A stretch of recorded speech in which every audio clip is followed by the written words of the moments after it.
અને વૃદ્ધો અહીંયા જોઈએ એનો જે આનંદ જોઈએ એટલે એમ થાય કે હા કેટલો આનંદ છે. અને એના માટે જે સેવા આપે છે ખરેખર ધન્યવાદને પાત્ર છે. આપણે આપણા એક ઘરમાં પણ કદાચ 4 વૃદ્ધો હોય તો આપણે સાચવી ન શકીએ.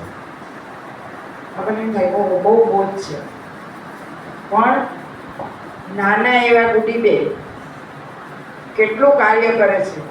એટલે એનું નામ જ એને ગુડીબેન રાખ્યું છે.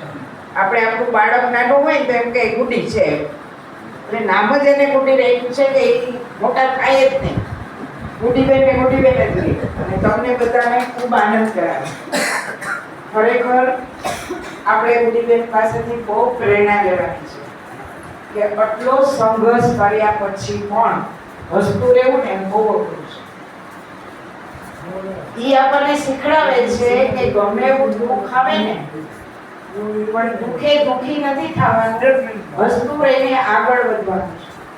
એની પાસેથી આપણે એ શીખ લેવાની છે કે આટલો સંઘર્ષ કર્યા પછી પણ પોતાની પુત્રીને આપણે ખરેખર આપણા જીવનમાં આપણે એક દુઃખ આવે ને તો આપણે નિરાશ થઈ જાય હવે આમાં કેમ કરશું શું કરશું, પણ એને ઈ કંઈ જોયું નથી. ઈ કરતા પણ એટલા વૃદ્ધોની સેવા આપે છે અને પોતાની દીકરીને નેન્સીને અત્યારે 10માં 94% માર્ક. ખરેખર એકવાર બધા એના માટે તાળી છે. 94% આવે છે. આપણને ખૂબ આનંદ થાય કે ગુડીબેનને તો આપણે સન્માન કરીએ પણ દીકરીનું પણ આપણે સન્માન કરીએ. સન્માન તો શું કરશું આપણે શું સન્માન કરી શકીએ એ બેનનું, કારણ કે એનું કાર્ય જ એવું છે કે સન્માન આપણા એના માટે સન્માન ઓછું પડે.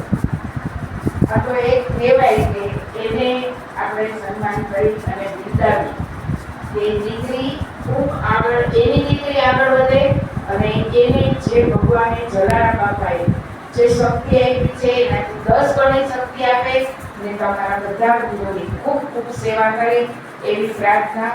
અને ગર્વ તો એ વાતનું છે કે રઘુવંશીમાં જન્મ લીધો એટલે ખરેખર બહુ જ આનંદની વાત છે અને ગુરુદેવને ખૂબ ખૂબ શક્તિ ભગવાન જલારામ બાપા આવે એવી પ્રાર્થના.